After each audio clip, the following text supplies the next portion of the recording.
All right, thank you very much for coming today. This is the latest installation in Chicago's Best Ideas. I'm Anup Malani, I'm a professor here at the law school, and I'm going to talk to you a little bit about the economic life of slums. Now, this is law school, and you might wonder, why are we talking about slums? In part, we're going to be talking about slums because slums are an example of private ordering. It's people organizing communities in which to live, even though the law does not respect their rights to the land on which they live.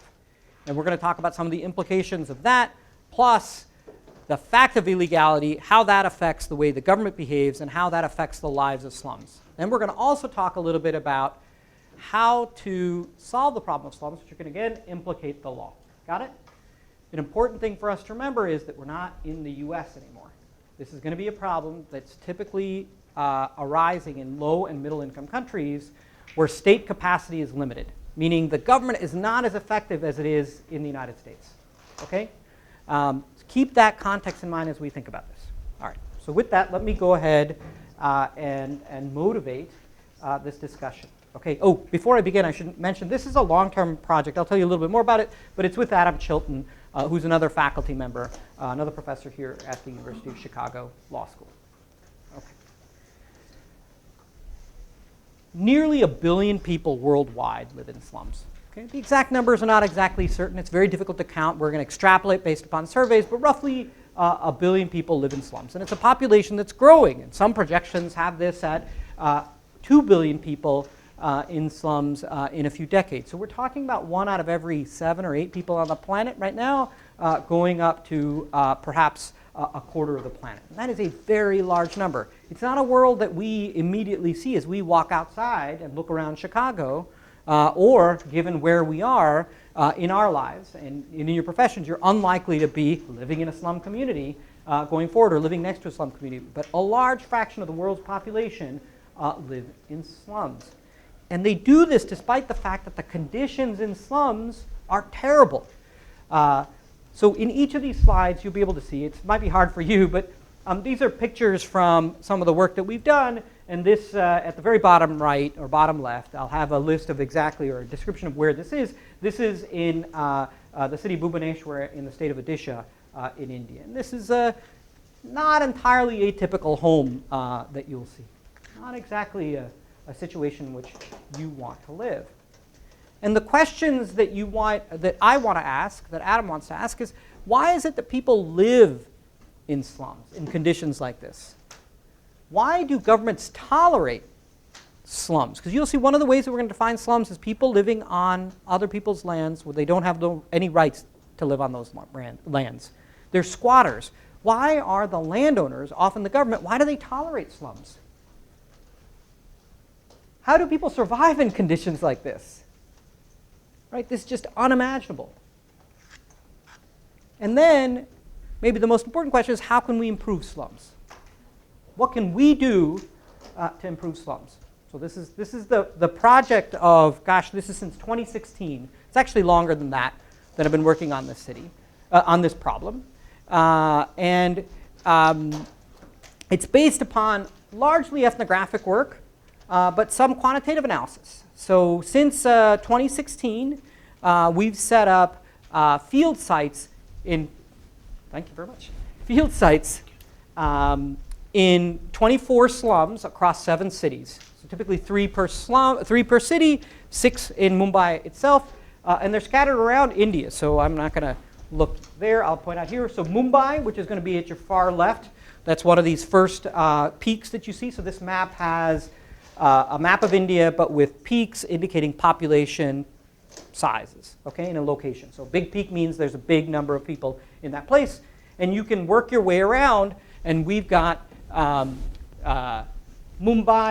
Pune is another city, Mysore is down here, Bangalore is right over here, Hyderabad is over here, Delhi is up here, and then you've got Jaipur over here. Okay?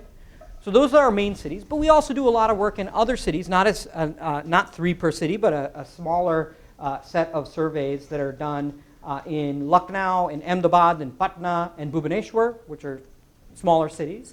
And then we have a bunch of quantitative analysis.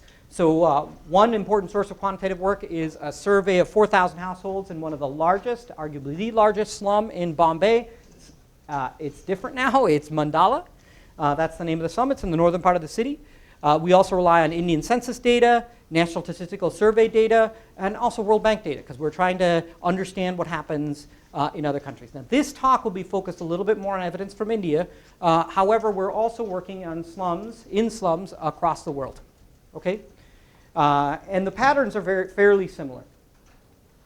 So I want to tell you the themes. I want to tell you what I'm going to try to convince you of before I actually undertake the project or undertake the presentation. The first thing is I'm going to try to convince you that slum residents are rational, just like you and me. Okay? They're trying to make the best of their lives, except the difference between them and us is they were born in exceptionally poor circumstances. Okay? With far fewer resources in a bad location. And if we were born in that situation, we would behave the way they behave. Does that make sense? So this is not people being irrational, nor is it they're trapped in poverty and they can't do anything about it. Okay? It's making the best of a bad situation.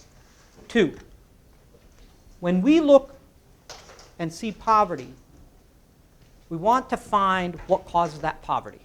And oftentimes, that poverty is the result of intentional policies, sometimes well-intentioned policies. And those have the bad effect of keeping people in poverty, and that's because we don't understand how markets work, housing markets work, how migration works, things like that. And if we understood that, we would realize that those policies are making things worse, not better, and we can devise policies that do a better job. Okay? We're going to call this a poverty tax. And we call it a tax because not we're really taxing poor people and charging them a price, but we're implementing policies that increase the prices that poor people have to pay for basic amenities. 3, democracy is in vogue right now, but it's a mixed bag. And you will see that slums survive in India in part because of democracy, but at the same time slums don't improve in India because of democracy. Okay? And that might require us to revisit some of our views about democracy. Okay? We're going to talk about that. It's also fun in that context, outside of this session, to think about what the implications are, even if you're not in a slum, what the implications of democracy are. 4, slums remain a policy because there is no easy policy fix. You can't just say, oh, we could just give them money, or we could change our policies and they would go away. They're going to be around for a while. Okay? And the reason is the last point. Long-term economic growth is probably the best hope we have to eliminate slums. The reason why America does not, for the most part, have slums, but India, Kenya, Indonesia, Brazil has slums is because we have much higher per capita income. And so even the poorest of our poor, okay, with few exceptions, I understand the homeless problem, but as a fraction of the population, they're a small percentage, even the poorest of our poor typically can afford formal housing, which is not the case in low and sometimes middle income countries. Okay? So those are the 5 themes I'm going to tell you. Now, it seems kind of depressing at the start. I don't mean to be depressing. I'm actually very optimistic about slums. I think they're amazing places of people that are very energetic and vibrant. They're on a ladder. The real question is, can we get out of their way? So before we begin, we have to define what slums are. Okay? Here's our definition. Here's my definition of slums. It is people that live on land to which they have no formal rights. That is to say, you neither own the land, nor do you have a rental contract with someone who owns the land. Does that make sense? A really simple word for them is squatters.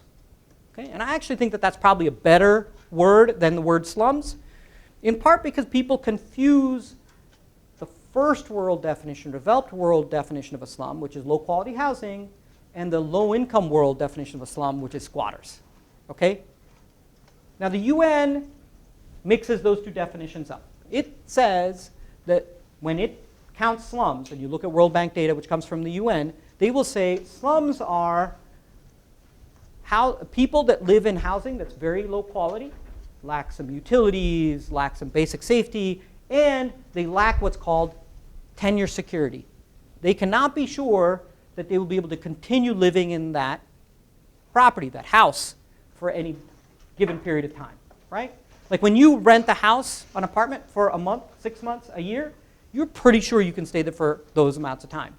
A person that lives in a slum can't be sure that before the end of the month, their house is not going to be demolished. Does that make sense? So they don't have tenure security. And the UN uses some combination of these things to say something is a slum. Now, why do I use a different definition?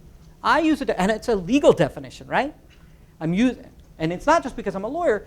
The reason I use it is because I think the lack of tenure security is the thing that causes housing quality to be poor. And so I think that's the central component of that. It's that tenure security. You can find houses where you don't have where you have tenure security, where they're really good houses and the quality's not bad, but it's still a slum because you don't have perfect tenure security. And those, when you walk around in low-income countries, you'll see them and you'll say it's because the tenure security is not perfect that this is still a slum, even though the housing quality is good. Does that make sense? And I'm not interested necessarily in people who own land but live in bad conditions on that land. So I'm not interested in a trailer park and things like that. That's not the focus of this work. Okay? It's really, as much as possible, about people lacking tenure security, not having formal rights to the land on which they lie, although there's substantial overlap with that and poor quality housing. Okay. First question you might ask, there's 1 billion people, let's say, without living in slums, and you haven't seen many of them in the United States. You haven't seen them in Europe very much. Japan, okay? And even if you go to low and middle income countries, there are fewer of them in Vietnam than there are in Bangladesh. Why? Why do you see so much variation? On here, on the left, I've got a bunch of largely randomly selected countries where I've plotted the share of the population that lives in slums. And you've got some countries with basically zero, so United States, Denmark, Switzerland, and then you've got a few Lebanon, Nicaragua, Congo, where it's nearly 40% of the population lives in slums. Why does that occur? Now, your first answer might be poverty. Some countries are poorer than other countries. But here's the interesting thing. If you plot on the x-axis per capita GDP, okay, and I'm going to do it in on log scale, but don't let that distract you. And then on the y-axis, you put the share of the overall population living in urban slums, you find some interesting things. As you become wealthier, your slum populations actually rise, and then when you become sufficiently wealthy, your slum populations fall. So for example, you can look at countries like Burkina Faso, Ethiopia, Niger, Malawi, Rwanda, Zimbabwe, Burundi. They're very poor, and they have lower slum shares, around 10% of their population, as compared to, say, Nicaragua, Bolivia, Sudan, Ivory Coast, Nigeria, Peru, and Iraq. So it can't just be about poverty. It's going to be about something additional. Let me give you a conjecture about what this is. What I asked you in the last slide is, why is it that some countries have a higher fraction of their population in slums than other countries? Meaning, if you take slums and you divide by the population in slums, and you divide by the population overall, sometimes it's high, sometimes it's low, and you want to know why. Well, you can divide those into two different things. Just simple, kind of basic algebra. Your slums per population is simply the fraction of your population that's urban, so your urban population divided by your total population, times the fraction of your urban population that's in slums.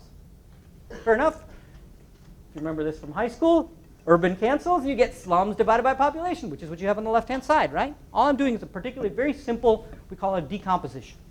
Okay? And then I'm going to plot those separately. So I'm going to use World Bank data, and I'm going to look from 2000 to 2020, because I have slum data for that period, every 2 years. You've got GDP per capita on the y-axis and on the x-axis in log scale, and on the y-axis I'm going to look at just a share, and it's going to be different shares. Sometimes it's going to be share of the population that's in slums, sometimes share of the population urban, and sometimes it's the share of urban population in slums. But it's all going to be measured between 0 and 1, which is why I put share on the y-axis. Okay, and I've color-coded this. So if you look at two different things, take a look at the urban population. As you get wealthier, your urban population rises. And by the way, this is just this is not make-believe lines. These are a linear fit of the actual data points across countries during the period 2000 to 2020. Okay? as you get wealthier, urbanization rises. Okay? But if you look at the fraction of your cities that live in slums, as you get wealthier, the fraction of your population in slums declines. And the total that I asked about, the fraction of your overall population in slums, just the combinations, the multiple of those two things, which is why this thing looks curved. It rises as you get a little bit richer, and then it falls when you get richer. Does that make sense? So you need to think about both those things on the right-hand side if you want to understand slums. Urbanization and the fraction of your population in slums, and that's what I want to do. I want to look at why do countries urbanize, and then I want to look at why are people still stuck in slums once they're in the city. Okay? That's my framework for thinking about the problem. So let's talk about the emergence of slums. Okay? This is from Mumbai, by the way. Okay, slums are pretty bad, right? You saw that in the previous slide. So why is it that people move to cities when they know there's a chance they're going to live in slums? And what I'm thinking about is you're living in a rural Indian village, a rural Kenyan village, okay? A rural South African village. And the question is, why would you move from that village life to a city? Why move to Nairobi? Why move to Mumbai? Why move to Chennai? And the usual answer is you get higher wages. Cities are more vibrant economically. They have higher productivity, worker productivity, so they pay higher wages. And in India, typically you will find that average wages are 25% higher in cities than they are in villages. Okay? Now there's a second thing that happens, and this is specific to India. India has a caste system where depending on your birth, you're born into a particular caste, and that will limit what occupations you can go into. And there's a whole bunch. You'd be born a Brahmin, which is a priest, Kshatriya, which is a soldier, a government administrator, a Banya, which is my caste, which is merchants. You can have laborers, and then you can have the untouchables, or Dalits. Okay? And then there's hundreds more smaller castes called jatis that are within them, that are finely divided. Okay? And if you go live in a village, what jati you were born into, what caste you're born into, limits what you can do. And if you happen to be at the bottom, not only does it limit what you can do, but it limits your status, your social status. Does that make sense? I remember a really stark story where a gentleman was telling me why he moved to Jaipur, and he told me the reason I moved to Jaipur is that when I was in my village and I wanted to get tea, I could buy tea at the tea shop, but because of my caste, I couldn't drink tea at the tea shop. I had to leave the shop to drink the tea. Okay. Well, if that's what you're going to suffer in village life, you can imagine that you'd want to come to cities. Okay? Cities also offer other things, which is the opportunity for social mobility through education, investment in your own human capital. And if not you, your children. Okay? And that's also very, very often something that you'll hear. Now, it's not an unadulterated good, meaning it is not one of these things where it's a win-win in cities, okay? Because if it was always a win-win, everybody moved to cities, right? And the puzzle would be, why don't people move to cities? Why doesn't everybody leave rural areas and move to cities? And the reason is twofold. The first most important thing is that as more and more people move to cities, while your wages are higher, your housing prices rise, right? Fixed amount of land, increased number of people, price of land, thus the price of housing rises, okay? That's the first thing. The second thing is a smaller issue, which is there are some merits to rural life, okay? You live with your extended family. If you lose your job, somebody else in your family can support you. It's called informal social insurance. And you don't have that in cities. It's much more anonymous in cities. You don't get that, okay? And if you want to think about why it is that some people live in rural areas and some people live in urban areas, you have to think about the trade-offs between them. Okay? People move to cities so long as, and I'm just going to focus on wages and I'm going to focus on housing prices to keep it simple, if the wage gain is greater than the increase in housing costs. Okay? So if I make 100 rupees more, but my housing only costs 75 rupees, I made 25 rupees more. It's worth it for me to move. But as more and more people go, that housing price goes up and the wage benefit goes down a little bit at the margin, and so all of a sudden I gain 80 rupees and I lose 80 rupees in terms of housing costs. There's no gain, right? And at that point is when people stop migrating. Obviously, that point's constantly shifting, but that's roughly what we should think about when people are moving to cities. Okay?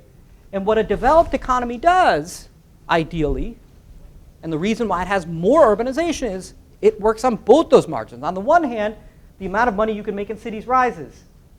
On the other hand, they've built out supply so that the real cost of housing falls in cities. Does that make sense? Both those things push more people into the cities. And it's actually a virtuous cycle because as more people move into cities, cities actually become more productive. People trade with each other. They share ideas, things like that. Does that make sense? And that's why you'll look at this. If you were to plot, and I've done this, if you look at the pathway to growth, it typically is through cities. People leaving urban areas, moving to cities, cities lifting up the country, rinse and repeat. Okay? Now, you might be tempted to say, oh, okay, that's great, so India just has to develop. Well, it's not entirely true. And the reason is because India does some things, and many countries do this, but I'm going to focus on India, does some things that distort that equilibrium. Right? Ideally, what should matter is my wage gain greater than my increasing housing costs, and that's it. But sometimes the government interferes, and sometimes in a well-intentioned way that distorts your decision to move from a rural area to urban area in a way that's actually bad for you.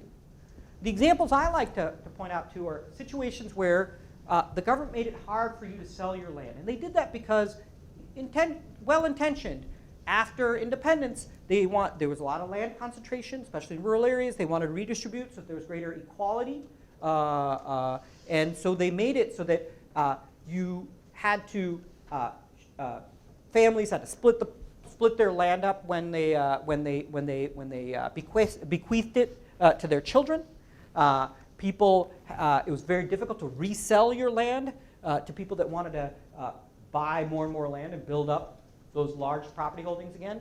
One implication of these land reforms is not only is your land small, so it's incredibly poor, but more importantly, if you wanted to get rid of that and move to the city, it'd be very difficult because it's very hard for you to sell your land. Does that make sense? It's very hard for you to sell to somebody who's going to accumulate larger plots of land. Those limits on sales mean that there's an extra cost when you move to the city. And that is that you lose value on the land that you had. Okay? A second thing that's an issue is, again, well-intentioned. The government gives rural residents, especially farmers, a great deal of subsidies. They subsidize their electricity. They give out loans to buy seeds, and then they forgive those loans. For people that are not farmers and they're just daily workers, if they don't have work, they have a scheme called MNREGA that offers you 100 days of employment if you can't find a job. Okay? But the thing is, these things are not telling you what the actual resource cost of living in rural areas is. The cost of electricity, the cost of actually getting capital in order to run a farm, or your probability of employment. It's artificially generating opportunities where they don't exist at expense to the taxpayer, right? If you didn't do them, it's not that these individuals would necessarily completely suffer, it's that they would probably move to a city and move to a higher opportunity that the economy can sustain. Does that make sense? And that's a problem, is that sometimes well-intentioned policies trying to help the poor stop them in this context from helping themselves in cities which are ready to help these populations. Okay. So now we've got a story for why it is that people move to cities, why it is that sometimes governments distort those decisions, and they really shouldn't. But we still have left open a different question. Why is it that when somebody that's a rural resident moves to an urban area, they don't live in a proper flat or an apartment? Okay? Why do they live as squatters? Okay. And the answer has to do with both supply and demand. Why supply?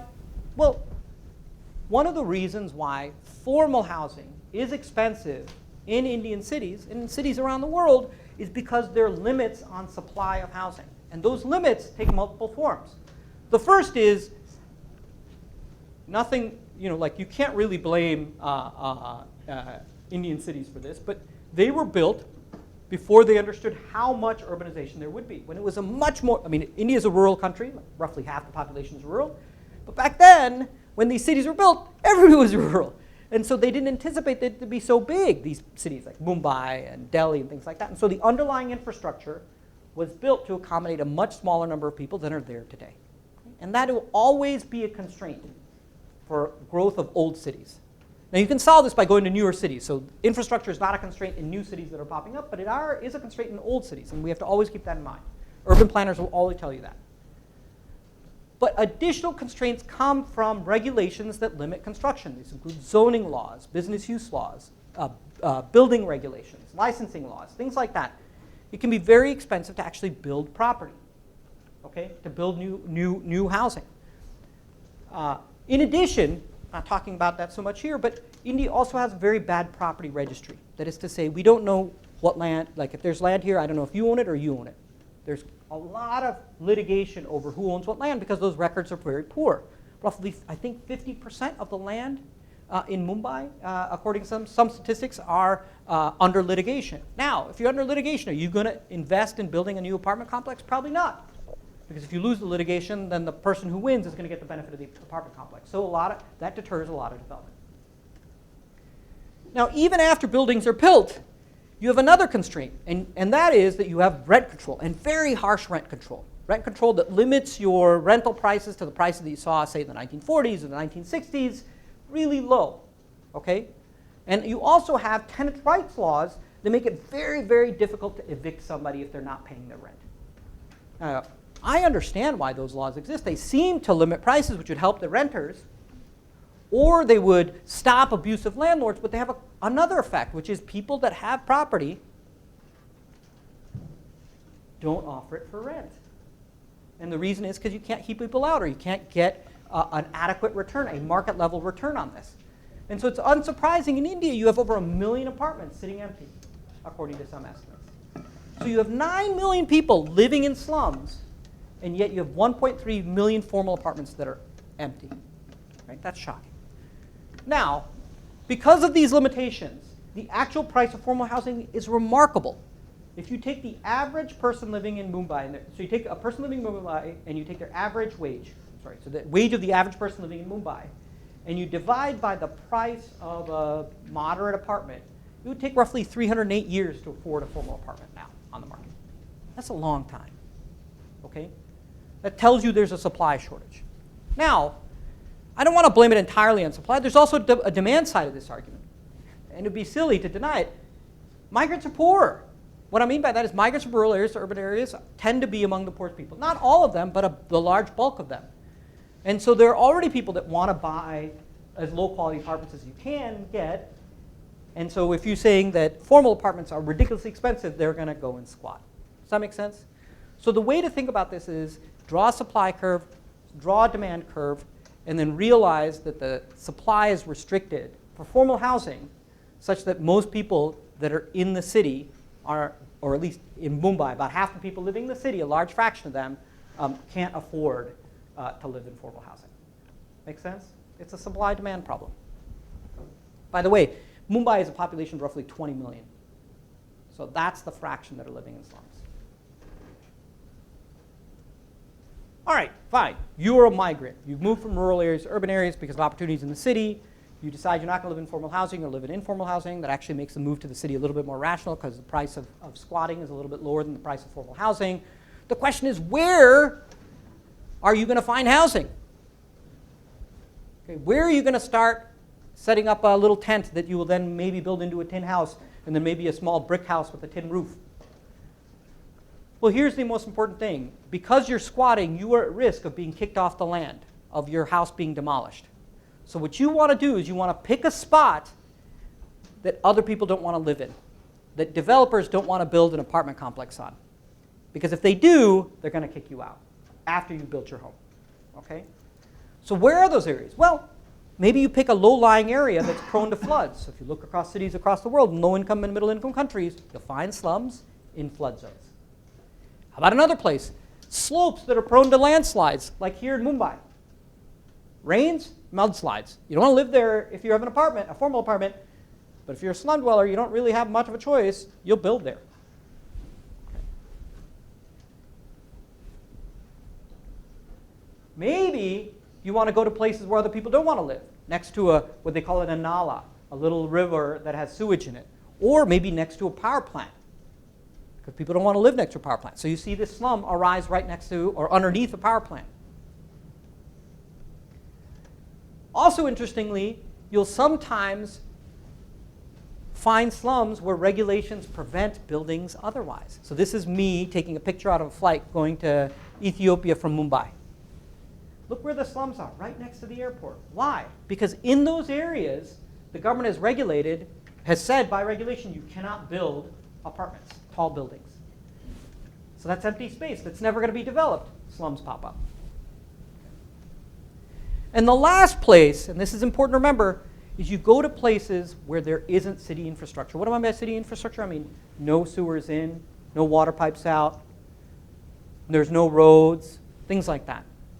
Those are areas where the developers don't want to go because they have to bear the cost of building out infrastructure, or their apartments are not going to have infrastructure, so you're relatively safe from demolition, so you can build there.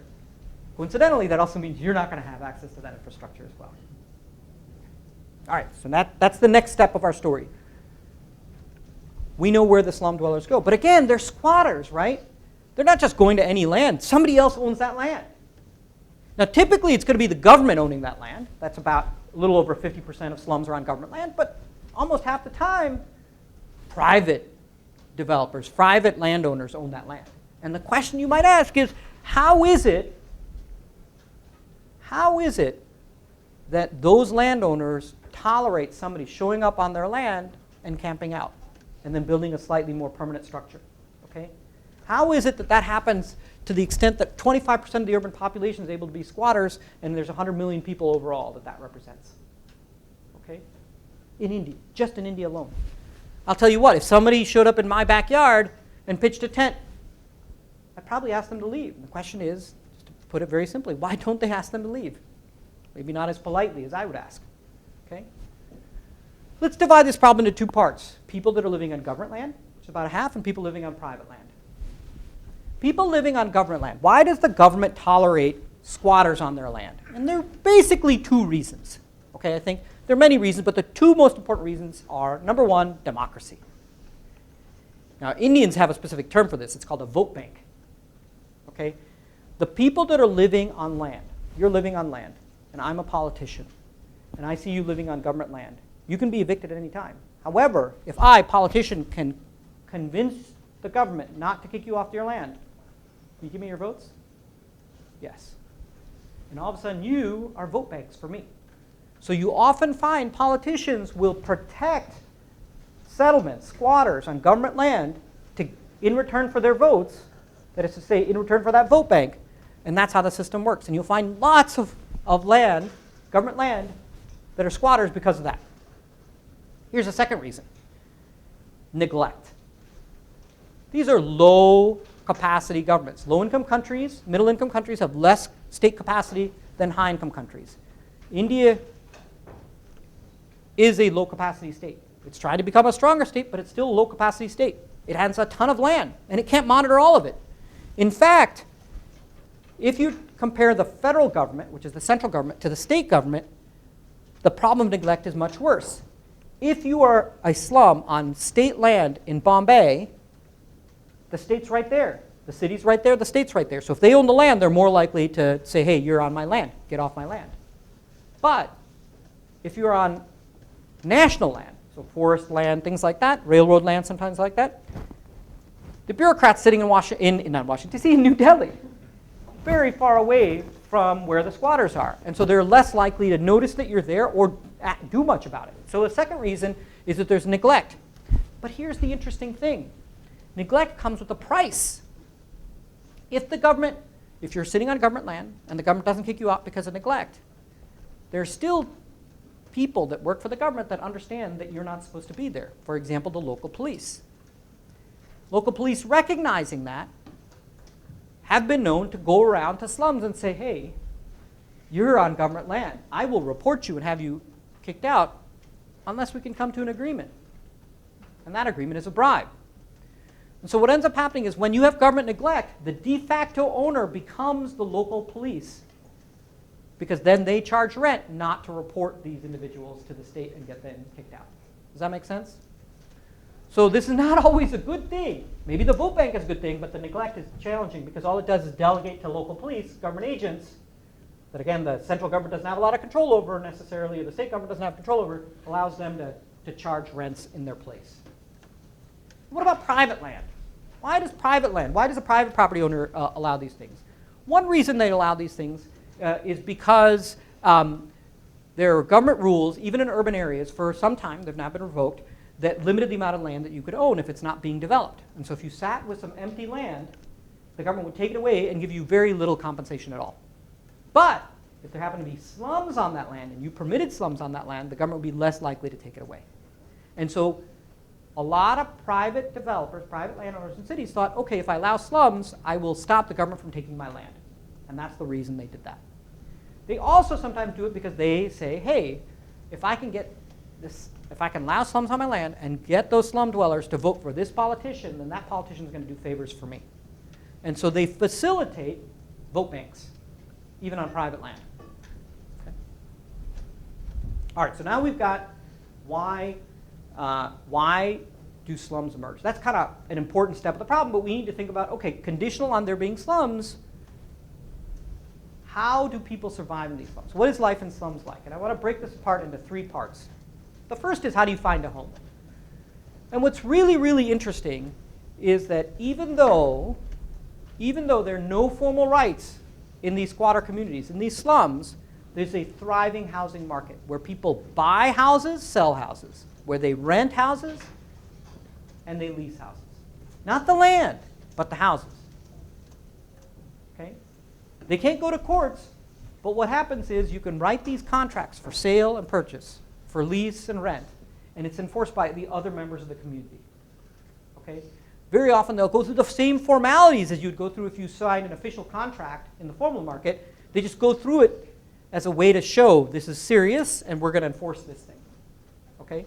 And so one way for you to think about it is just community enforcement or private ordering that's going on. And it's amazing. They're just the same way in our markets. You might say, oh, there's a real estate agent. There are real estate agents for these informal markets. It thrives. Now, even in this market, there are 2 threats that you face when you say, I'm going to build a home here. Okay? I'm going to construct a home, and maybe I will then be able to sell the home in the future, or I'll be able to rent it out. There are 2 risks that you face. The first risk is government demolition. I already told you about that.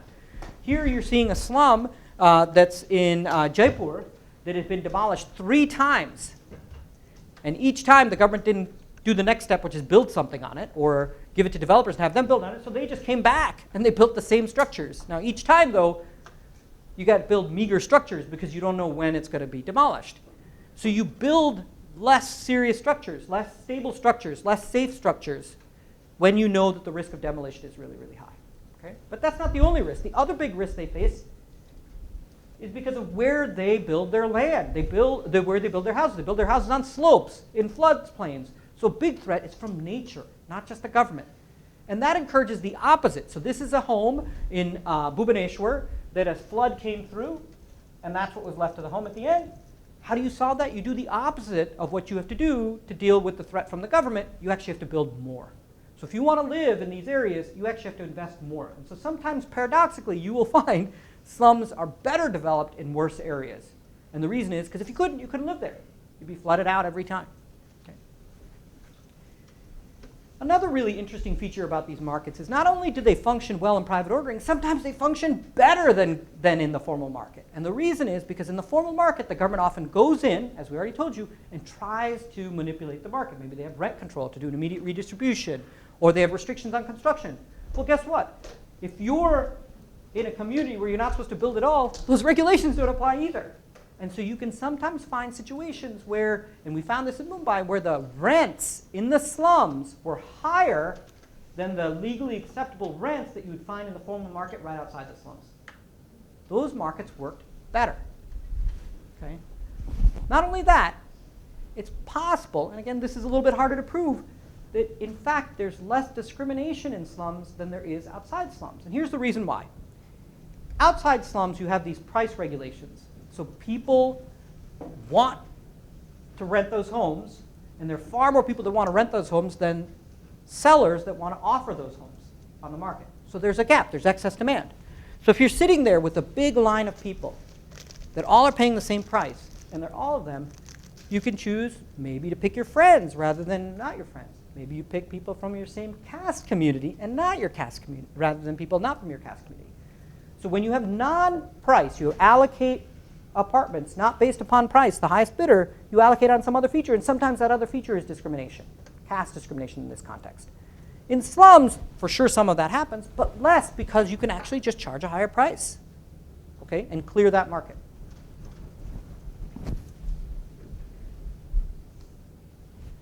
Okay, I don't know, I'm a homeowner, and if you just told me I have my home and that's it, I'd say, well, that's not very helpful. I need water, and I need electricity, for example. I also would like a road, if that's okay, maybe some from garbage cleanup.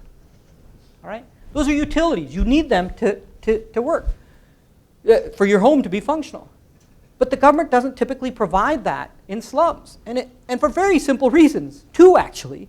One is the government doesn't want you there in the first place, right? It's illegal. You're sitting on government land. They don't want to encourage you to come. And if it's on private land, they don't want to encourage you to go on that private land. If they suddenly start providing utilities, you might come on that land. So it's moral hazard. Okay? So one issue is moral hazard. We don't want to encourage more slums to emerge. Okay? The second reason why the governments don't provide water and electricity is because of where slums locate in the first place. Government can only provide electricity and water where they already have the facilities, right? Either poles for electricity or underground sewage, water pipes for water, or sewage pipes for water out. But if the slums are locating where those don't exist, it's extremely costly for the government to actually provide those services. So part of the reason is slums just locate where the government can't provide those things. Okay? It's a mix of both these things. It's not a very simple story, but both of these things. Now, that said, the government does provide some services. It's not like it completely disappears. Sometimes you go into a slum and you'll see, oh, there's a new water filtration system in the slum. Sometimes you go into some, like, oh, that's a new road in the slum, okay, or a sidewalk in the slum. Why does that exist? Well, one reason it exists is because of political competition. That politician, the same one that wanted your vote bank to protect you from demolition, will also say, all right, maybe this time, in addition to doing that, I'm going to build a sidewalk or a water treatment plant. Okay? But here's the problem. That sounds good, right? But it's also a problematic competition. And it's problematic for two reasons. That is to say, it's not an unadulterated good for two reasons. The first reason is something that you might call a political duopolist problem. That sounds like that's a terrible term. I'll tell you that. But I'll give you an analog. You know when Apple sells you a phone? I don't have my phone. My phone's over here. They do two things. One is they put in a battery that you can't replace. The second thing they do is they put software updates out. So whatever the CPU is here, after a few generations, it's going to work really slowly, right? So either the battery dies or the phone is too slow, so what do I have to do? I have to buy a new phone, right? I have to go back to Apple and pay $500, $1,000, whatever the cost is, right? And that's called planned obsolescence because it generates a new sale. Well, politicians face the exact same thing. They come to you. You vote for them this time because they gave you a vote bank. Because they protected your land. Next election, 4 years later, they come to you. They have to give you something, right? They give you water treatment or a sidewalk, okay? And you walk away. Come back 4 years, I have to give you something. But if I had given you something really good the last time, that lasted a long time, at some point you might not need me anymore. So if I said, I'm going to give you land rights, so you don't need me anymore, well, next time I come around, you're not going to vote for me. If I give you a water treatment plant that works forever, when I come around in 4 years, you're not going to vote for me again. I need to give you things that are going to last a short period of time. Okay? They're purposefully obsolete after a certain number of years. They have limited viability, enough to get you to vote this time, but make sure that you vote for me next time. And the reason is because we keep on going back to the polls to make sure the people sitting in power are people that the government wants. But a byproduct of that is that means the government doesn't have an incentive to give permanent solutions all the time. Temporary solutions that make you still need them. And by the way, this is not a story that we invented. This is a story that we didn't realize and that slum dwellers told us. And it explains one of the reasons why they're so cynical about politicians. But let me give you another example that they're cynical about politicians. One way to buy your vote is to give you something, right? But let's suppose that I'm competing with Shubho. He's sitting over here. He's another politician. And he has another slum that he goes to. And you're competing. You win if you get more votes. I win if I get more votes. You have your votes. I have my votes. But you know the way I can compete? Instead of giving this slum services, I can just burn that slum down. And you know why? Because they're not supposed to be there in the first place. And they don't have a lot of political power. They can't get the police to protect them. So sometimes you see competition, not always, but competition that takes a nasty turn like that, that's actually destructive. Now you can stop that if you can prosecute the politician. But in a low-capacity government, that's a little bit hard. And when you're dealing with slum dwellers who are not supposed to be there in the first place, it's not prioritized by police. Okay? So it can be a little bit challenging. All right? Now, okay, the government's not doing enough, or it only does an imperfect amount when it wants to have a vote bank. Who steps in the way? Well, private ordering and markets. In India, they call these mafia. They're not really mafia in the U.S. sense of mafia that you see, New Jersey or whatever. They're mafia in the sense that it's a small group of people, usually co-ethnics from a particular slum, that say, hey, I'm going to provide water to the slum and I'm going to sell it. Or I'm going to provide electricity to the slum and I'm going to sell it. They're usually stealing some of that, water or electricity, but they're providing it. Okay? Sometimes ethnic groups get together and they help each other out. And they build a water tank or they figure out a way to secure water. Sometimes religious entities come in and they provide those services. But the key thing is that it's some combination of the market versus private ordering that are providing these things. Now, is that better than the government? No. The government can provide things at scale and get economies of scale. And these folks can't. Okay? In addition, they're also taking electricity from other places. They're kind of jerry-rigging electrical lines. Or they're tapping the water lines. And that means that the electricity lines are not built well, so there's risk of fires. Or the water is contaminated because it's not the city water utility that's actually doing it, but just like locals. Okay? And those are additional costs associated with them that if the government provide this, the consumers, the slum residents, would get a better product. Okay. I want to talk a little bit about banking in slums. Okay. This is I want to talk about this in part because one of the questions we might ask is, are slums just a terrible place to live relative to the villages? Now, partly you should answer that because they wouldn't be here. People that live in slums wouldn't be there if it wasn't better than villages. It might be terrible, but what that should tell you is the villages are even worse. Okay? And I haven't shown you pictures of villages, and they can be quite worse. But despite this fact, the fact that the slums are bad, people say slums are a step up. They're a rung in the social ladder to success. The question is that actually true? Is it actually true? And in order for you to believe that, you'd have to believe that if you develop enough that you'd eventually get out of slums. I think I've given you a little bit of evidence of that. But you'd also want to ask things like, well, do these individuals actually earn enough extra when living in slums to actually pull themselves up? And I think the answer to that is yes. Okay? It had to be better than the rural areas, but that didn't necessarily mean that it's a lot. But there is actually some extra money that they earn. And they can save, and they can use that to become wealthier. The problem, though, is that they can't do it through the same channels that you and I do. They don't have access to banking. And the reason they don't have access to banking, now, when I mean banking is I mean like Citibank. Okay, now, obviously, you're not going to go to Citibank if you're living in India, probably. You're probably going to go to like some of these other smaller banks, Axis Bank and things like that. But for many people, for a long time, if you lived in slums, you couldn't get access to banks, get a bank account. And the reason is you had no address. You were squatting on someone else's land. You weren't issued an official address by the post office, and you need an address in order to have a bank account. Now, the government changed that. It had these program called Jan Dhan Yojana that gave everybody a savings account, even if they had no addresses. Okay? The problem with that is, great, now I have a savings account. But it's not just a savings account. That allows me, if I make extra, to save it. But what if I want to do the opposite? I know I'm going to earn some extra later. I want to borrow in order to build a house, okay? To improve my house, to send my kids to college. You can't get that because the way you have to do loans is typically, when you're poor, is through collateral. And you don't own that land that's under your house. It's illegal. You can't put up for collateral something you don't actually legally own formally. So banks do not play a role in this marketplace. Formal banks, for the most part. So what do people do? If they make extra, where are you going to put your money? You can't put it in a bank. You put it in two places. The first place is you put it into your home. You see here, this is a slum in Mumbai. You see piles and piles of bricks. People taking their extra earnings beyond what they need to consume and survive, and they build second floors on their houses. Or they make their houses, they go from tin walls to brick walls, things like that. And And the reason it's an investment is not because you're just consuming his housing. You can turn around and you can rent that second floor out to somebody and make some more revenue. Does that make sense? That's your rate of interest. Another thing that you can do is buy gold. This is amazing. You go to slums in India. In many slums, there are tons of, a remarkable amount of jewelry stores right outside the slum.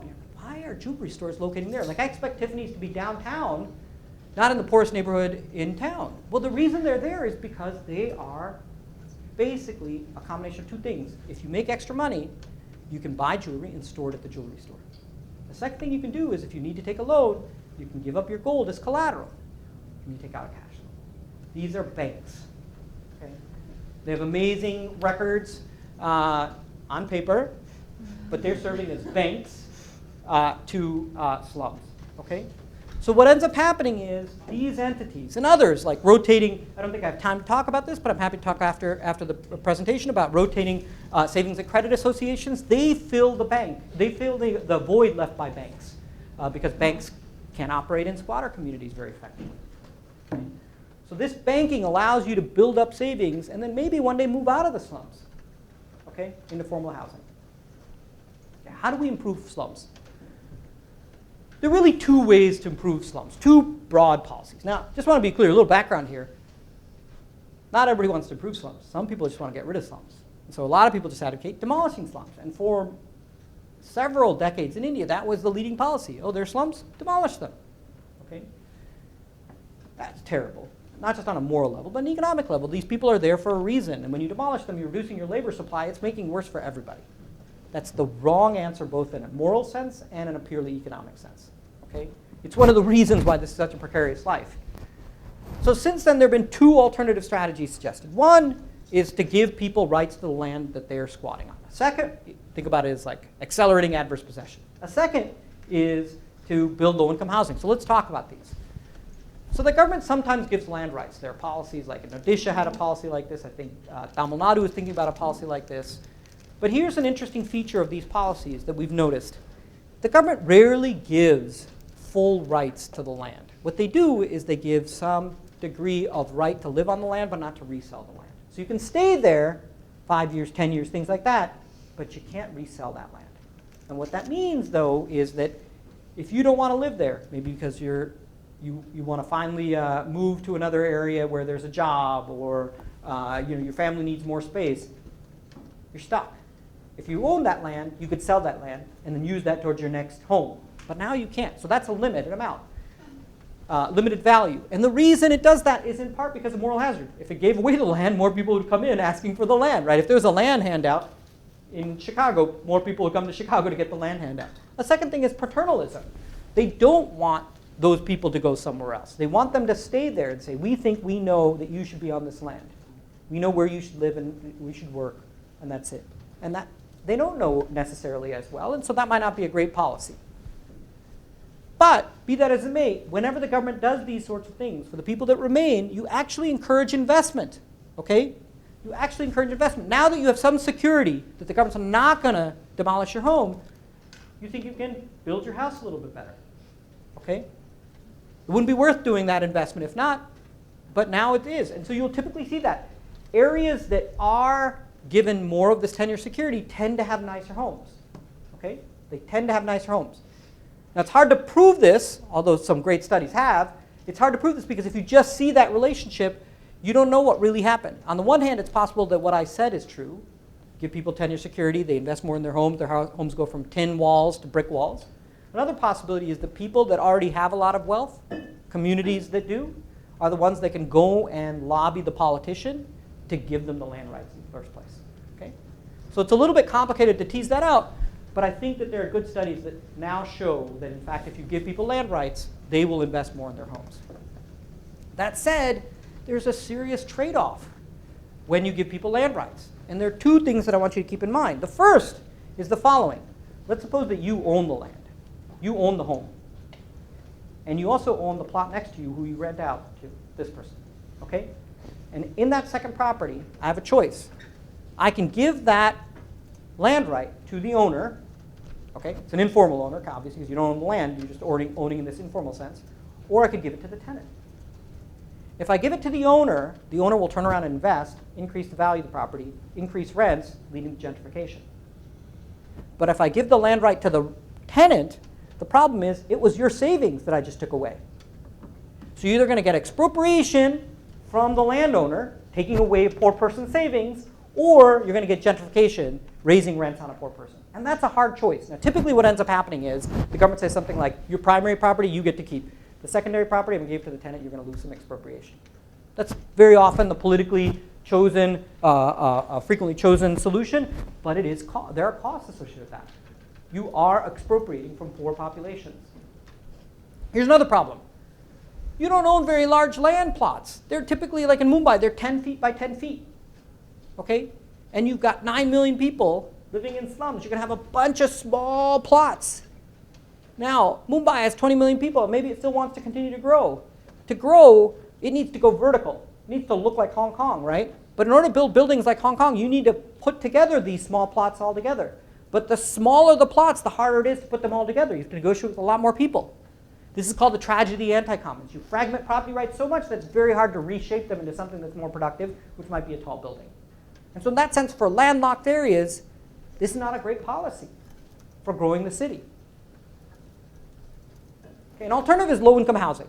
So you do low-income housing. The problem with low-income housing is the government doesn't always build great housing. They typically build low-quality housing. Unsurprising, you've been to public housing projects in the United States. They tend to be far away from where poor people currently live. They demolish the slum, and before they demolish the slum, they build an apartment building far away. Then they demolish the slum and say, go live there. But the problem is it's far away from work, and people then move right back out, okay? Because it's not particularly adequate. And it's also incompatible with the actual lives that poor people live. So you want to live in mixed-use housing where you get to live there and you get to sell stuff out front. But imagine in your apartment building, if on the 20th floor somebody brought out a bunch of fish and started selling it. Wouldn't work, right? They want to open up a little store to sell trinkets. You don't do that on the 15th floor of your building. They need storefronts. Lots of people have storefronts. That's compatible with low-level housing, not high-rises, which is what these low-income housing situations are. Okay? Now, that said, what you often find is that when you build these houses, these individuals who get that low-income housing will turn around and sell that housing and move back into slums. Okay? And people bemoan that. They say, oh, this doesn't really solve the housing problem. And I argue that it does solve the housing problem because we have to understand economically what that is. What that really is a situation where a person gets a house, doesn't want to live there, sell it, gets the income from that and moves back into a lower cost, lower rental housing, which is the slum. Two things happen. First is the poor person got a transfer because they were able to sell that house, and you've increased the housing stock in the city. So the overall price, even for formal housing, has fallen a little bit. And that's the way to think about what low-income housing is. Not the low-income housing that Nobel wants, but that at least some middle-income housing people want. Okay. All right, so let's end. What is a long-term solution to this problem? And a long-term solution to this problem is to recognize that this is both a supply and demand problem. We've talked about the supply issues. You build more houses, people resell them, you give people land rights, and that leads to fragmentation. That's always going to be an issue. But the most important thing is that as you build more, as you increase supply, and you lower housing prices in cities, guess what's going to happen? More people from rural areas are going to come in. And where are they going to stay initially? Slums. And that'll continue for as long as their income is so low that they only are willing to pay for substandard housing. That's all they can afford. To solve that, you need to increase incomes. And that's something that can happen in the long run. So you need to go from here to here, where demand is so high that people are willing to pay the cost of formal housing even in cities when they first show up. That won't happen in the short run. The answer isn't just some housing policy. Housing policies are a good idea, but they're going to look like a Sisyphean task because there'll be new slums that pop up. But one should realize that if there are new slums that are popping up or new people coming in, you're succeeding, not failing. And it's just a matter of time. Hopefully, if you continue growth, things will succeed. So with that, let me end. I'm going to say thank you very much for listening. A few things. First, these are pictures of me and my daughter. I took her as a research assistant on one of my early trips, and then I rewarded her with a trip to Jaipur. But you can follow some of these ideas on Instagram under the hashtag Basti Diaries. Follow me on Twitter. or you can go read my Substack, which is Research Notes.